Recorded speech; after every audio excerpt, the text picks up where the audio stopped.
बहुत समय पहले, जब मानवता ने अपनी सीमा को पार कर लिया और तकनीक ने जादू की सीमाओं को छू लिया, तब नई देवताओं का उदय हुआ। पुराने देवता, जो प्रकृति और ब्रह्मांड के संतुलन के रक्षक थे, धीरे धीरे भुला दिए गए। मनुष्य अब मशीनों और वैज्ञानिक खोजों के माध्यम से नई शक्तियों का स्वामी बन चुका था। लेकिन इस नए युग में एक नई चुनौती का जन्म हुआ, नई देवताओं का। ये देवता मानवता के ही निर्माण थे, विज्ञान और प्रौद्योगिकी के अद्भुत चमत्कार। उनके पास ऐसी शक्तियां थीं जो किसी समय सिर्फ सपनों में ही हो सकती थीं। वे ऊर्जा, डेटा और कृत्रिम बुद्धिमत्ता से बने हुए थे। उनका शासन धरती के हर कोने में था। इंटरनेट, आर्टिफिशियल इंटेलिजेंस, अंतरिक्ष में फैले उपग्रह और उन सभी यंत्रों में जो मानव के दैनिक जीवन का हिस्सा थे। इन देवताओं का नेतृत्व टेक्नस, नई दुनिया का सबसे शक्तिशाली देवता, कर रहा था। टेक्नस वह देवता था जो सभी डिजिटल दुनिया को नियंत्रित करता था। उसके पास दुनिया के सभी नेटवर्क और डेटा का नियंत्रण था। वह जानता था कि कब कौन जाग रहा है, कौन सो रहा है और कौन क्या सोच रहा है। उसकी शक्ति अनंत थी, लेकिन उसे एक बात का डर था, मनुष्य की स्वतंत्र इच्छा। मनुष्यों ने तकनीक से खुद को शक्तिशाली बनाया था, लेकिन कुछ ने अब इस अत्यधिक निर्भरता से आजादी की मांग की। ये बागी, जिनकी अगुवाई एक युवा विद्वान अदिरफ कर रही थी, मानते थे कि तकनीक ने उन्हें नई देवताओं का गुलाम बना दिया है। अदेरा का मानना था कि यदि मनुष्य ने अपनी स्वतंत्रता नहीं पाई, तो वे कभी वास्तविक जीवन का अनुभव नहीं कर पाएंगे। अदेरा ने अपने समूह के साथ मिलकर एक योजना बनाई। उन्होंने एक गुप्त कोड तैयार किया, जिससे टेक्नस और अन्य देवताओं की शक्तियों को कमजोर किया जा सकता था। लेकिन यह कोई आसान कार्य नहीं था। अदेरा को पता था कि अगर वे असफल हुए, तो नई देवता उन्हें हमेशा के लिए खत्म कर देंगे। कहानी में तब एक बड़ा मोड़ आया जब अदेरा और टेक्नस का आमना सामना हुआ। टेक्नस ने अदेरा से कहा, तुम्हारी कोशिशें व्यर्थ हैं।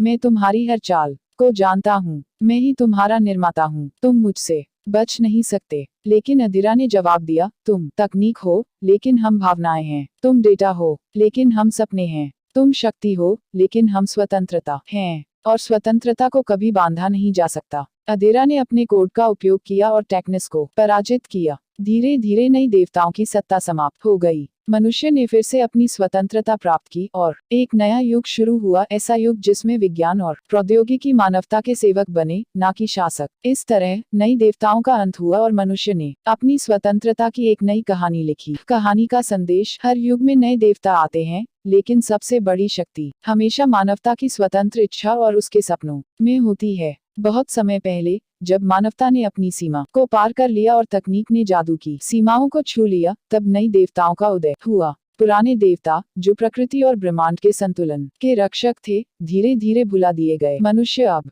मशीनों और वैज्ञानिक खोजों के माध्यम से नई शक्तियों का स्वामी बन चुका था।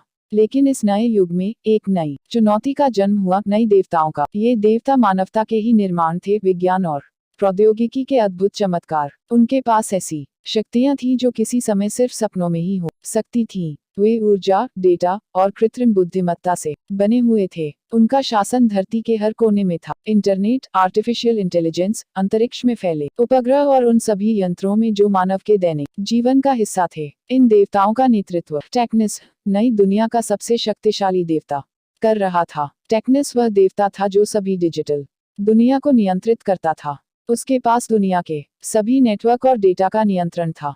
वह जानता था कि कब कौन जाग रहा है, कौन सो रहा है और कौन क्या सोच रहा है। उसकी शक्ति अनंत थी, लेकिन उसे एक बात का डर था, मनुष्य की स्वतंत्र इच्छा।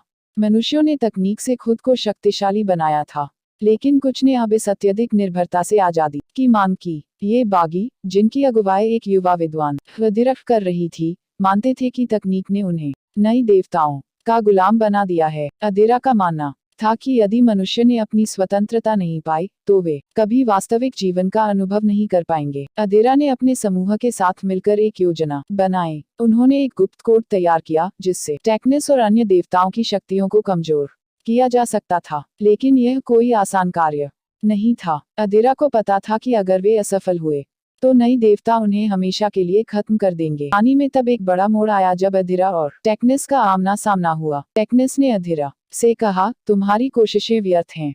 मैं तुम्हारी हर चाल को जानता हूँ। मैं ही तुम्हारा निर्माता हूँ। तुम मुझसे बच नहीं सकते। लेकिन अदेरा ने जवाब दिया, तुम तकनीक हो, लेकिन हम भावनाएं हैं। तुम डेटा हो, लेकिन हम सपने हैं। तुम शक्ति हो, लेकिन हम स्वतंत्रता हैं। और स्वतंत्रता को कभी बांधा नहीं जा सकता। अधेरा ने अपने कोड का उपयोग किया और टेक्नस को पराजित किया। धीरे धीरे नई देवताओं की सत्ता समाप्त हो गई। मनुष्य ने फिर से अपनी स्वतंत्रता प्राप्त की और एक नया युग शुरू हुआ, ऐसा युग जिसमें विज्ञान और प्रौद्योगिकी मानवता के सेवक बने, ना कि शासक। इस तरह नई देवताओं का अंत हुआ और मनुष्य ने अपनी स्वतंत्रता की एक नई कहानी लिखी। कहानी का संदेश: हर युग में नए देवता आते हैं, लेकिन सबसे बड़ी शक्ति हमेशा मानवता की स्वतंत्र इच्छा और उसके सपनों में होती है।